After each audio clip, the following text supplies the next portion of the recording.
Welcome to S6 news బులెటిన్లో ముందుగా ముఖ్యాంశాలు.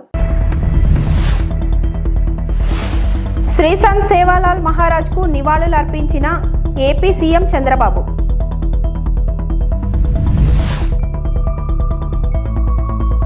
తమిళనాడులో పర్యటిస్తున్న AP deputy CM Pawan Kalyan.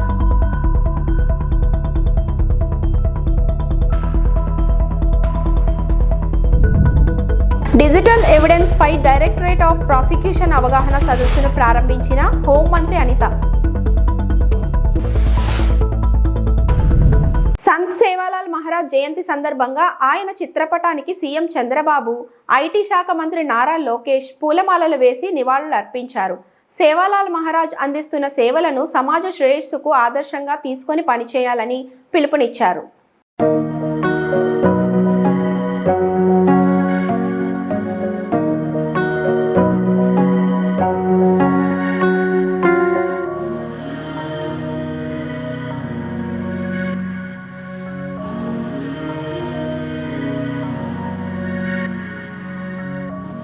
Mahatma Gandhi కంటే ముందే శ్రీ సంత్ సేవాలాల్ మహారాజ్ అహింస సిద్ధాంతం బోధించారని ముఖ్యమంత్రి చంద్రబాబు కొనియాడారు. బ్రిటిష్ కాలంలో మత మార్పిడులపై సంత్ సేవాలాల్ పోరాడారని గుర్తు చేసుకున్నారు. సేవాలాల్ ఏపీలో పుట్టిన ఇతర రాష్ట్రాల్లో ఎక్కువ సేవ చేశారని తెలిపారు. సచివాలయంలో సేవాలాల్ జయంతి సందర్భంగా ఆయన నివాళులు అర్పించారు. సంత్ సేవాలాల్ మార్గంలో ప్రయాణిస్తే అందరికీ మేలు జరుగుతుందని సీఎం అన్నారు. అందరికీ నమస్కారాలు. ఈరోజు ఒక పవిత్రమైన రోజు. శ్రీ సేవాలాల్ మహారాజ్ 286వ జయంతి కార్యక్రమాన్ని మనం జరుపుకుంటున్నాం. ఈరోజు భారతీయ సామాజిక మత సంస్కర్త గోర్ బంజరాల ఆత్మాతిక గురువు సేవాలాల్ మహారాజ్ 286 సంవత్సరాలకు ముందు పుట్టి ఈ ప్రపంచానికే ఒక దిశ నిర్దేశించారు. అందుకనే ఈరోజు బంజారా గ్రామాల్లో ప్రత్యేకంగా ప్రజల్లో కూడా అందరూ కూడా ఆయన్ను గుర్తు చేసుకుని పూజిస్తూ ఆయన మీద ఎప్పటికీ తగ్గనటువంటి ప్రేమ అభిమానాలు చూపిస్తున్నారు. మనందరం ఒకసారి ఆలోచిస్తే మనది ఒక పుణ్యభూమి. ఎందరో మహానుభావులు ఈ తెలుగు నేలపైన పుట్టారు.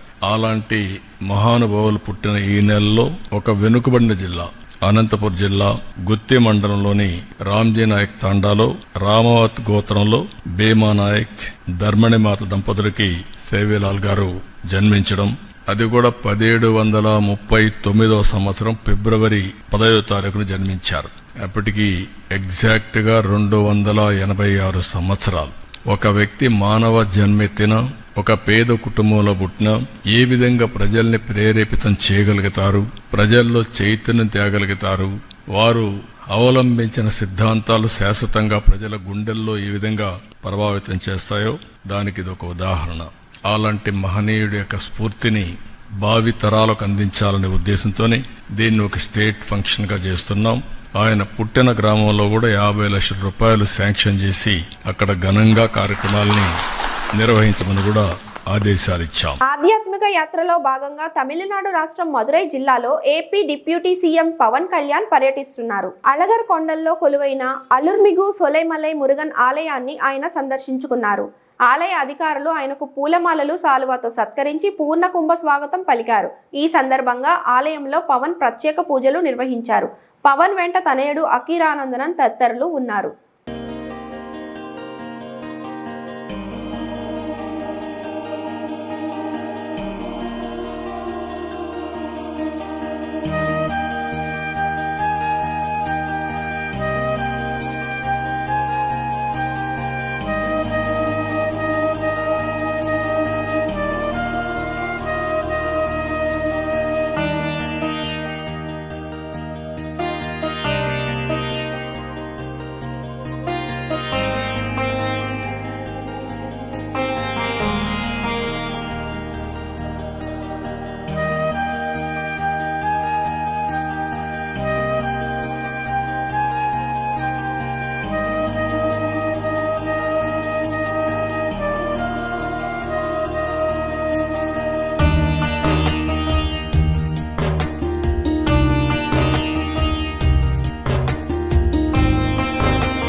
எல்லாருக்கும் வணக்கம். இது வந்து 5வது முருகன் டெம்பிள் விசிட் பண்ணோம். இல்ல 5வது 6வது திருத்தணி போறோம். இல்ல இது 6 நீங்க போறது 6. நான் போறது 6. இது 6வது படை. இது 6வது. கீழ ஏற்பா கொஞ்சம் கீழ ஒரு 4 வருஷமா இங்க எல்லாம் அதாவது 6வது சுப்பிரமணியர் கோயில் பார்க்கணும் ரொம்ப ஆசையா இருந்தது. ஃபைனலாக இன்னைக்கு கடவுள் அனுமதி கொடுத்துட்டாங்க. எனக்கு ரொம்ப சந்தோஷமா இருக்கு. இது வந்து சும்மா நான் வந்து கடவுள்கிட்ட வேண்டிக்கிட்டு எல்லாரும் நாட்டுக்கு எல்லாரும் நடக்கட்டும், பாரத பூமிக்கு நல்லது நடக்கட்டும், தமிழ்நாட்டுக்கு நல்லது நடக்கட்டும், அதுதான் என்னோட ப்ரேயர். தமிழக மக்கள் எப்படி உங்களுக்கு உபசரிச்சாங்க? 6 மணிக்கு போனீங்களே அந்த மாதிரி எல்லாரும் ரொம்ப என்னது ஒரு அன்பு கொடுத்துருக்காங்க. எங்கே போனாலும் சரி. ஸோ ஒரு 8-10 வருஷமா 10 வருஷம் நான் மெட்ராஸ்ல இருந்துட்டேன். ஸோ அதுக்கு தமிழ் மக்களோட அன்பு எனக்கு தெரியும். ஸோ அதே కంటిన్యూ ஆயிடுச்சு. அதுக்கு ரொம்ப ரொம்ப సంతోషంగా. డిజిటల్ ఎవిడెన్స్ పై డైరెక్టరేట్ ఆఫ్ ప్రాసిక్యూషన్ అవగాహన సదస్సును ప్రారంభించిన హోంమంత్రి అనిత.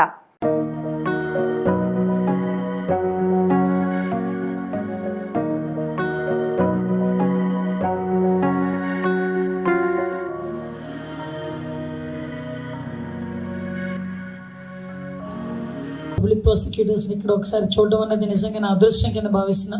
ఎందుకంటే ఈ రోజు సొసైటీలో ఒక డాక్టర్ కి చూస్తే దేవుడు అని భావించే పరిస్థితి నుంచి ఈ రోజు పోలీస్ ని లాయర్ ని కూడా చూస్తే దేవుడిలా భావించే పరిస్థితులు చాలా ఉన్నాయి. అటువంటి పరిస్థితుల్లో ఒక ఉన్నతమైన ఉద్యోగం చేస్తూ ఒక ఉన్నతమైన ప్రొఫెషన్ లో ఉంటూ ఈరోజు సొసైటీకి మంచి చేయాలనుకున్న మీలాంటి వాళ్ళందరికీ కూడా మరొకసారి నేను ధన్యవాదాలు నమస్కారాలు తెలియజేసుకుంటూ పోలీస్ డిపార్ట్మెంట్ కి ప్రాసిక్యూషన్ డిపార్ట్మెంట్ కి రెండింటికి కూడా ఒక కోఆర్డినేషన్ లేకపోయినా కూడా మనం ప్రజలకి న్యాయం చేసే పరిస్థితి కనిపించదు. ఈరోజు ప్రజాస్వామ్యంలోనే మెయిన్ పిల్లర్ అయిన మీరు ఈరోజు ఎంత ఎఫెక్టివ్ గా మనం వర్క్ చేయగలిగితే ఈరోజు సొసైటీకి అంత మంచి జరుగుతుంది.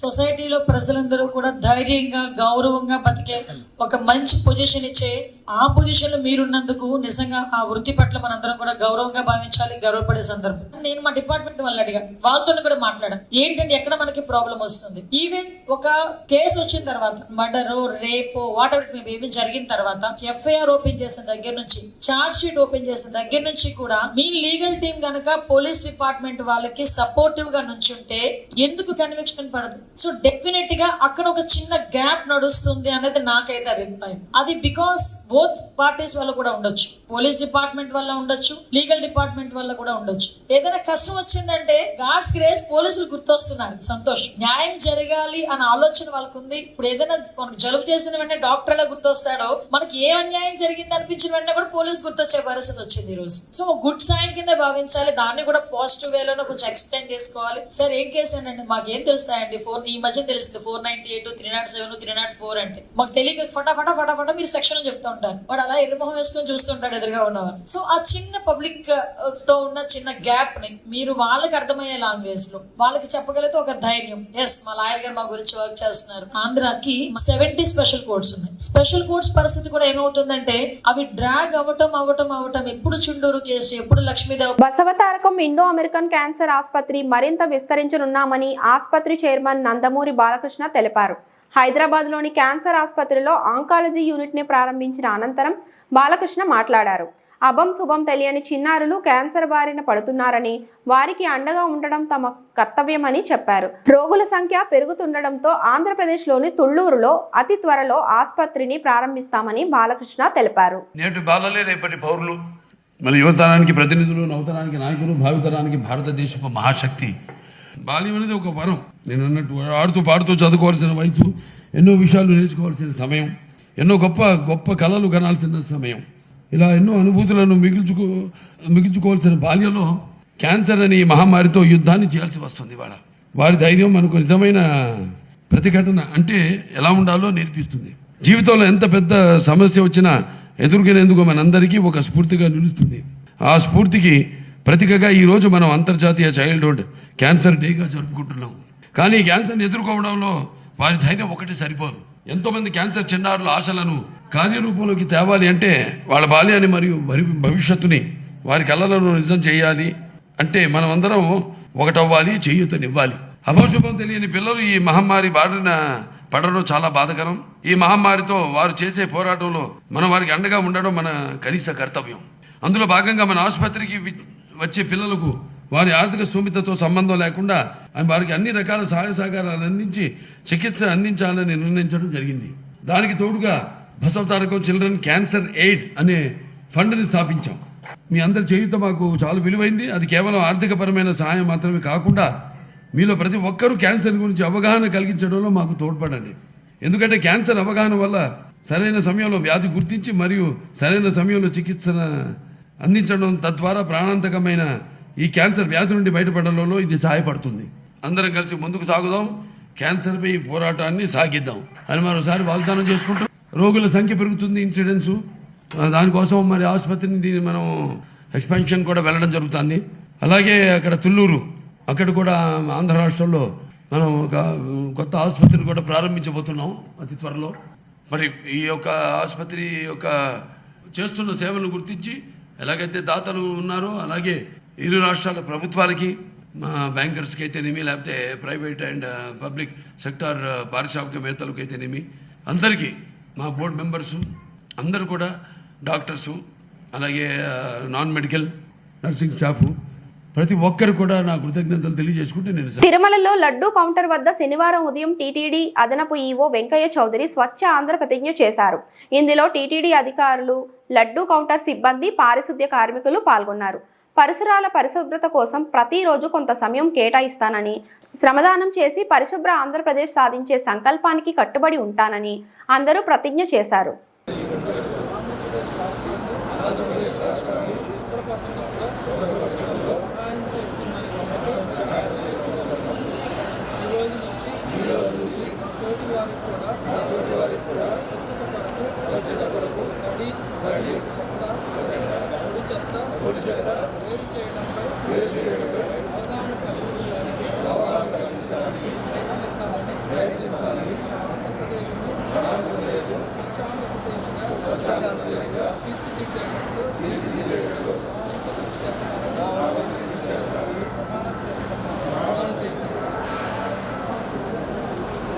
ఓం నమో వెంకటేశాయ. ప్రతి నెల 3వ శనివారాన్ని స్వచ్ఛ ఆంధ్రప్రదేశ్గా ప్రకటించడం జరిగింది. అందులో భాగంగా తిరుమలలో కూడా ప్రతి మంత్ 3వ శనివారాన్ని స్వచ్ఛ తిరుమలగా పరిగణించి అనేక కార్యక్రమాలు చేపట్టడం జరిగింది. మీకు ఇప్పటికే తెలుసు, తిరుమలలో స్వచ్ఛత కోసం అనేక కార్యక్రమాలు చేపట్టడం జరిగింది. ఇది నిరంతరంగా సాగే ప్రక్రియ. ఇక్కడ ఎప్పుడు కూడా 24 అవర్స్ దాదాపు 1200 మంది నిరంతరము కూడా ఈ కార్యక్రమంలో పార్టిసిపేట్ చేస్తూ ఉంటారు. ఇది ఎవ్రీడే స్వచ్ఛత అని చెప్పొచ్చు. ఇక్కడ మీకు అందరికీ కూడా తెలుసు, నిరంతరం 24 అవర్స్ అన్ని విభాగాల్లో కూడా హెల్త్ డిపార్ట్మెంట్ ఎప్పటికప్పుడే డైనమిక్గా రియల్ టైంలో ఈ కార్యక్రమాలని, ఈ స్వచ్ఛతని ఎప్పుడు కూడా మానిటర్ చేస్తూ ఉంటుందని ఈ సందర్భంగా తెలియజేస్తున్నాను. సో మీ అందరికీ తెలుసు, లాస్ట్ దాదాపు 7 నెలల్లో లెగసీ వేస్ట్ కూడా, వేస్ట్ మేనేజ్మెంట్ మీద కూడా తిరుపతి టీటీడీ ప్రత్యేకమైన శ్రద్ధ పెట్టడం జరిగింది. అందులో భాగంగా దాదాపు 2 లక్షల మెట్రిక్ టన్ని ప్రాసెస్ చేయడం జరిగింది, మెన్యూర్గా కన్వర్ట్ చేయడం జరిగింది. అలానే లెగసీ వేస్ట్లో దాదాపు ఇంకా 40,000 మెట్రిక్ టన్ను ఉంటుంది. వాటిని కూడా రాబోయే 2-3 నెలల్లో పూర్తి స్థాయిలో క్లీన్ చేయడం జరుగుతుంది. అలానే రోజు మనకి 78 మెట్రిక్ టన్నులు వెట్ అయితే, డ్రై అయితే వస్తుంది. దీన్ని అన్నిటికి కూడా ఐఓసిఎల్ తోటి కూడా ప్లాన్ చేసాము. నవంబర్ మంత్లో ఫౌండేషన్ స్టోన్ కూడా వేయటం జరిగింది. దాంతో రాబోయే కాలంలో జూన్ నుంచే దాదాపు 45 మెట్రిక్ టన్ వెట్ వేస్ట్ మొత్తాన్ని కూడా ఐఓసిఎల్ ప్లాంట్ ద్వారా 1.5 మెట్రిక్ టన్ ఆఫ్ గ్యాస్ను ప్రొడ్యూస్ చేసి దాన్ని ఎంటీవీఏసీలో వాడుకోవడం జరుగుతుందని ఈ సందర్భంగా. టీటీడీలో మరుగుదొడ్లు శుభ్రం చేసే దళిత ఉద్యోగులపై అన్యమత ప్రచారం అంటూ వారిపై వేధింపులు గురి చేస్తున్నారని మాజీ ఎంపీ చింతామోహన్ ఆగ్రహం వ్యక్తం చేశారు. శనివారం స్థానిక ఏడీ బిల్డింగ్ ముందు అన్యమత ప్రచారం, సనాతన ధర్మం, టీటీడీ ఉద్యోగులకు ఇళ్ల స్థలాలు, ఈ మూడింటిపై చింతామోహన్ ఘాటుగా స్పందించారు. మానవ మలినాలను శుభ్రం చేసేవారు నారావారిపల్లెలో ఉన్నారా అంటూ సీఎం చంద్రబాబు నాయుడును ప్రశ్నించారు. ఇప్పుడు పనిచేసే దళితులను తొలగిస్తే ఆ స్థానంలో మరొకరిని భర్తీ చేయగలరా అంటూ సూటిగా అడిగారు. ఇందిరాగాంధీ పాలనలో దేవాలయాల్లో దళితులు దర్శించుకునేవారని కొనియాడారు. అప్పట్లో కాంగ్రెస్ పార్టీ సనాతన ధర్మానికి పెద్దపీట వేసిందని కొనియాడారు. సెక్యులర్ విధానాలకు లోబడి పని చేయాలి. ఈ మధ్య ఒక పిచ్చి రేగింది. అన్యమతాలు క్రైస్తవులు కిందగా దిగాలి. దీన్ని నేను ఖండిస్తున్నా. చంద్రబాబు నాయుడు నువ్వు చేసేది తప్పని నేను తెలియజేస్తున్నా. భారత రాజ్యాంగం సెక్యులర్ రాజ్యాంగం. ఈ రాజ్యాంగంలో ఎవరు ఇటువంటి క్రియలకు పాల్పడకూడదు. మరి అక్కడ ఉన్నటువంటి తిరుమలలో ఉన్నటువంటి క్రైస్తవ బిడ్డలను, క్రైస్తవ మతం పైన నమ్మకం ఉన్న బిడ్డలను దిగిపో అనడం నేను ఖండిస్తున్న. భారత రాజ్యాంగం ప్రకారంగా సుప్రీంకోర్టు జడ్జికి కూడా లేదు, సుప్రీంకోర్టు ధర్మాసనానికి కూడా లేదు దిగిపోండి అని చెప్పేదానికి. రాజ్యాంగ విరుద్ధంగా చేస్తున్నటువంటి చంద్రబాబు నాయుడు ప్రభుత్వాన్ని నేను ఖండిస్తున్నా. అన్ని మతాలు అంటారు, ఒక 20-30 మందిని దించుతానంటారు. నేను అడుగుతున్నా చంద్రబాబు నాయుడు నిన్ను సూటిగా, దాదాపు 5,000 మంది మా వాళ్ళు పనిచేస్తున్నారు. ఎస్సీలు, దళితులు ఏమి చేస్తున్నారు? కక్కసులు కడుగుతున్నారు, చిమ్ముతున్నారు, దుప్పట్లు ముడుస్తున్నారు, దుప్పట్లు మరి తుడుస్తున్నారు. మరి ఈ 5,000 మందిలో 4,500 మంది ఆదివారం చర్చికి వెళ్తున్నారు. అనుమానమే లేదు. ఈ 4,500 మందిని కూడా దించుతావా? నీకు దమ్ముందా? చంద్రబాబు నాయుడు నిన్ను అడుగుతున్నా. అన్యమతం అంటావు, ఆడి చిమ్మేవాళ్ళు, తుమ్మేవాళ్ళు, తుడిసేవాళ్ళు, కక్కసులు కడిగేవాళ్ళు దళితులు. ఈ దళితులు 4,500 మంది పనిచేస్తున్నారు తిరుమలలో. వీళ్ళని నువ్వు దించుతావా? నీకు దమ్ముందా? మీ వాళ్ళు నారావారి పని నుంచి తీసుకురాగలవా?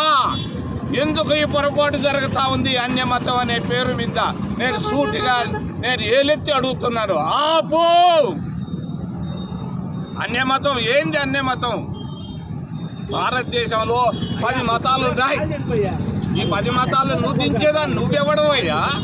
వాళ్ళు ఎవరో పిచ్చోళ్ళు చెప్తారు భారత రాజ్యాంగాన్ని గురించి తెలియనటువంటి పిచ్చోళ్ళు. 4,500 మంది చర్చకు పోయే వాళ్ళు పని చేస్తున్నారు. వాళ్ళ గురించి ముఖ్యమంత్రి చంద్రబాబు పచ్చి రైతు వ్యతిరేకి అని వైఎస్ఆర్సీపీ నెల్లూరు జిల్లా అధ్యక్షుడు మాజీ మంత్రి కాకాని గోవర్ధన్ రెడ్డి మండిపడ్డారు. నెల్లూరు క్యాంప్ కార్యాలయంలో శనివారం మీడియాతో మాట్లాడుతూ చంద్రబాబు నాడు వ్యవసాయ దండుగా అన్నారు. నేడు ఏకంగా సాగునీటి కాలువలనే ప్రైవేటు పరం చేస్తున్నాడని ఆగ్రహం వ్యక్తం చేశారు. వైఎస్ జగన్ హయాంలో విత్తు నుంచి విక్రయం వరకు రైతుకు అండగా నిలిచిన ఆర్బీకేలను చంద్రబాబు కక్ష సాధింపులో భాగంగా పూర్తిగా నిర్వీర్యం చేశాడని ధ్వజమెత్తారు. రాష్ట్రంలో మిర్చి రైతులు రేటు లేక కన్నీరు పెడుతుంటే చంద్రబాబు దళారీలకు కొమ్ము కాస్తున్నాడని ఆక్షేపించారు. ఎంత దారుణమైనటువంటి పరిస్థితులు ఉన్నాయంటే, ఒక పక్క దిగుబడి తగ్గిపోయింది. దాదాపుగా మనం 850 కేజీలని పుట్టి అని పిలుస్తాం. నెల్లూరులో పుట్టి లెక్కన ధాన్యాన్ని అమ్మకాలు చేస్తారు. అటువంటి ఆ పుట్టికి సంబంధించినటువంటి దాంట్లో సాధారణంగా 4 పుట్లు దిగుబడి వచ్చేటువంటిది 4.5 కూడా అయ్యేటువంటి పరిస్థితి నెల్లూరు జిల్లాకు సంబంధించి. అటువంటిది 2.5 పుట్లకి పడిపోయింది ఈరోజు పాపం. అంటే రైతులకి దీనమైనటువంటి దారుణమైనటువంటి పరిస్థితిలోకి చేరుకున్నారు. గతంలో ఇదే సీజన్లో వైఎస్ఆర్ కాంగ్రెస్ పార్టీ ప్రభుత్వం అధికారంలో ఉంది. పుట్టి ధాన్యం నెల్లూరులో 25,000 రూపాయలు అమ్మదు. 25,000 రూపాయలు గతంలో అమ్మితే ఈరోజు ప్రారంభంలోనే 15,000 నుంచి 16,000 రూపాయలకు అమ్ముతుంది. అంటే దాదాపుగా రైతుకి సంబంధించినటువంటి దాంట్లో ఎకరాకి 4 పుట్లు లెక్కేసుకుంటే గతంలో 1.5 పుట్టి ధాన్యం పోయింది. అంటే దాదాపుగా 1,00,000 రూపాయలు గత ప్రభుత్వంలో ఎకరా మీద వస్తే ఈరోజు రైతుకి 40,000 రూపాయలు చేతికి వచ్చేటువంటి పరిస్థితి ఏర్పడింది. అంటే ఎంత దారుణంగా రైతు ఈ ధాన్యానికి సంబంధించి ఒక్క నెల్లూరు జిల్లాలోనే నష్టపోతున్నాడు అనేటువంటిది ప్రత్యేకంగా చూడాల్సినటువంటి పరిస్థితి. దాని మీద సమీక్షలు ఏం జరగలేదు. జాయింట్ కలెక్టర్ గారు ఏదో ఒక రోజు పెట్టి 300 ధాన్యం కొనుగోలు కేంద్రాలు ఏర్పాటు చేశామని చెప్పారు. ఎక్కడ ధాన్యం కొనుగోలు కేంద్రాలు ఏర్పాటు చేశారు? ఏ విధంగా మీరు ధాన్యం కొనుగోలు కేంద్రాలు ఏర్పాటు చేశారు? దానికి సంబంధించి మీ దగ్గర ఉన్నటువంటి వ్యవస్థలేమి? ఏమీ లేవు. 300 ధాన్యం కొనుగోలు కేంద్రాలు ఏర్పాటు చేస్తున్నామని చెప్పి పేపర్ మీద ఇచ్చి చంద్రబాబు నాయుడు ఏ విధంగా అయితే సెక్రటేరియట్లో కూర్చొని అంత బ్రహ్మాండంగా ఉందంటాడో అదే స్థాయిలో జిల్లా కలెక్టరేట్లు కూడా తయారైపోయాయి. జాయింట్ కలెక్టర్ గారు 300 ధాన్యం కొనుగోలు కేంద్రాలు ఇచ్చామని చెప్పాడు. ఆ 300 ధాన్యం కొనుగోలు కేంద్రాలు ఎక్కడ పెట్టారు? వాళ్ళకి సంబంధించి ఎన్ని గన్నీ బ్యాగులు ఇచ్చారు? ఎంతమంది లేబర్ సౌకర్యం ఏర్పాటు చేశారు? ట్రాన్స్పోర్ట్కి సంబంధించి దాన్ని తరలించడానికి ఎటువంటి రవాణా ఏర్పాట్లు చేశారు? ఏమీ లేదు. మాట మాత్రం 300 ధాన్యం కొనుగోలు కేంద్రాలు ఏర్పాటు చేసేసామని చెప్పి చేతులు తుడుచుకుని వెళ్ళిపోవడం తప్ప ఎక్కడా దాని మీద చిత్తశుద్ధి లేదు. దానికి సంబంధించి ఈరోజు పాపం రైతులను ఆదుకోవాలనేటువంటి ఆలోచన లేదు. రైతులు ఈరోజు కంటికి కడిబడి వచ్చేటువంటి పరిస్థితి ఏర్పడింది. కారణం ఏమిటి అంటే గతంలో ₹1,00,000 చేతికి తీసుకున్నటువంటి రైతు ఫలసాయం ద్వారా 40,000 రూపాయలకి ఈరోజు పడిపోయింది. కాబట్టి అటువంటి పరిస్థితుల్లో రైతులను ఏ విధంగా ఆదుకోవాలనేటువంటి ఆలోచన చేయకుండా, కనీస మద్దతు ధర కూడా రైతుకు అందించేటువంటి ఏర్పాటు చేయకుండా ఈరోజు మీరు ఇష్టారాజ్యంగా వ్యవహరించడం అనేటువంటిది ఇంతకన్నా దారుణమైనటువంటి పరిస్థితి. రైతుల పట్ల ఇంత కక్ష పూరిత ధోరణితో వ్యవహరించాల్సినటువంటి అవసరం బహుశా ఎప్పుడు ఉండదు. ఏ ప్రభుత్వం కూడా ఇంత దారుణంగా పనిచేసినటువంటి ప్రభుత్వం ఇది ఎప్పుడైనా సరే ఇటువంటిది జరిగింది అంటే అది కేవలం చంద్రబాబు నాయుడు ముఖ్యమంత్రిగా ఉన్నప్పుడే రైతులకు సంబంధించి వాళ్ళు అన్ని రకాల ఇబ్బందులు ఎదుర్కోవాల్సినటువంటి అధోగతి పాలు కావాల్సినటువంటి అవసరం ఏర్పడుతుంది. ఈరోజు మిర్చికి సంబంధించి చూస్తే పాపం మిర్చి రైతుల అనకాపల్లి జిల్లా నర్సీపట్నం నియోజకవర్గం నర్సీపట్నం మున్సిపాలిటీలో ఈ రోజు డీఎస్పీ పి శ్రీనివాసరావు ఆధ్వర్యంలో హెల్మెట్ మీద అవగాహన ర్యాలీ నిర్వహించారు. ఈ ర్యాలీ టౌన్ సీఏ గోవిందరావు మరియు రూరల్ సీఏ రేవతమ్మ ఆధ్వర్యంలో నర్సీపట్నం పోలీస్ స్టేషన్ నుంచి శ్రీకన్య కూడలి వరకు ర్యాలీ నిర్వహించారు. ఈ సందర్భంగా డీఎస్పీ మాట్లాడుతూ వాహన చోదకులు ప్రతి ఒక్కరూ తలకు హెల్మెట్ ధరించవలనని సూచించారు. అంతేకాకుండా ఎవరైనా హెల్మెట్ ధరించకుండా పలుమార్లు ఫైన్ వేసినచో వారి యొక్క లైసెన్స్ రద్దు చేయడం జరుగుతుందని అన్నారు.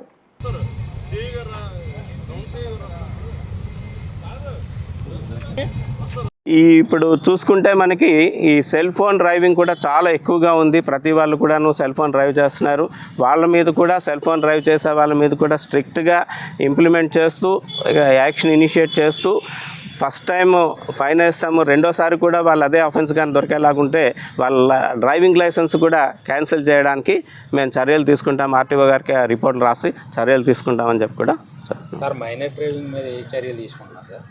మైనర్ డ్రైవింగ్ కూడా ఎవరైతే మైనర్ డ్రైవింగ్ చేస్తున్నారో వాళ్ళందరినీ కూడా ఈ మధ్య మన రీసెంట్గా మీరు చూసుంటారు, మన నర్సీపట్నం టౌన్లో ఇన్స్పెక్టర్ గారు ప్లస్ సబ్ ఇన్స్పెక్టర్ వీళ్ళంతా కూడా స్టాఫ్ అంతా కూడా చాలామందిని ఆపడం, వాళ్ళని పేరెంట్స్ని పిలిపించి వాళ్ళని కౌన్సిలింగ్ చేయడం కూడా జరిగింది.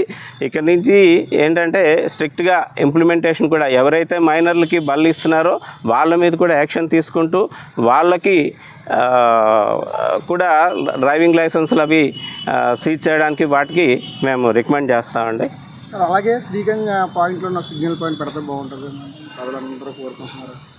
అలాగేనండి, తప్పకుండా మంచి ఆలోచనే, ట్రై చేస్తామండి. మార్నింగ్ టైంలో ఇవి schools, temple, theatres already proposal ఇది ఇన్స్పెక్టర్ చెప్తున్నారు, ప్రపోజల్ పంపించామని చెప్పేసి అది ఒకసారి మళ్ళీ పర్సూ చేస్తామండి. పర్సూ చేసి ఏర్పాటు చేసే కార్యక్రమం తీసుకుంటాము. మెయిన్ ఈ రోజును చూసుకుంటే ప్రతిరోజు కూడా ఏ రోజైనా యాక్సిడెంట్ జరగకుండా ఉంటుందా అని చూసుకుంటే ఎవ్రీడే యాక్సిడెంట్ జరుగుతున్నాయి. అది ఒక్క వెహికల్ తాలూకా అంటే వాళ్ళ తాలూకా నెగ్లిజెన్సే కాదు, పెడెస్ట్రియన్స్ కూడా ఎవరైతే ఉన్నారో వాళ్ళు కూడా రోడ్డు మీద మాట్లాడుతూ సెల్ ఫోన్ మాట్లాడుతూ ఈ లోకం నుంచి వేరే లోకంలో విహరిస్తూ రోడ్లు క్రాస్ చేయడం అవి జరుగుతుంది. అది కూడా వారు కూడా ఎవరైతే పెడెస్ట్రియన్స్ ఉన్నారో వాళ్ళు కూడా కేర్ తీసుకోవాలి, మన ప్రాణం మనం జాగ్రత్తగా కాపాడుకోవాలి అన్న ఒక ఆలోచన వాళ్ళకు ఉండాలి. అలాగే రోడ్ సైడ్న బైకుల మీద కూర్చోవడమో లేకపోతే టిఫిన్ సెంటర్ దగ్గర బళ్ళు వేసుకొని కూర్చోవడమో చూస్తూ ఉంటారు. ఏదైనా జరగకూడదు జరిగింది అంటే ఒక్కొక్కసారి ఇంటెన్షనల్గా కాకపోయినా యాక్సిడెంటల్గా ఒక వెహికల్ తప్పించే కార్యక్రమంలో వాళ్ళు సరైన కంట్రోల్ లేకుండా పక్కకి వచ్చే పరిస్థితులు ఉన్నాయి. ఆ విధంగా కూడా చాలామంది ప్రాణాలు కోల్పోయే పరిస్థితి ఉంది. కాబట్టి రోడ్డు మీద ఎవరైతే రోడ్డును ఉపయోగించే వాళ్ళు, రోడ్డు పక్కన ఉండేవాళ్ళు కూడా వాళ్ళు కూడా ప్రాపర్ కేర్ తీసుకోవాలని చెప్పేసి మీకు ఇవి ఇప్పటివరకు నా బులెటిన్ అప్డేట్స్. నమస్తే.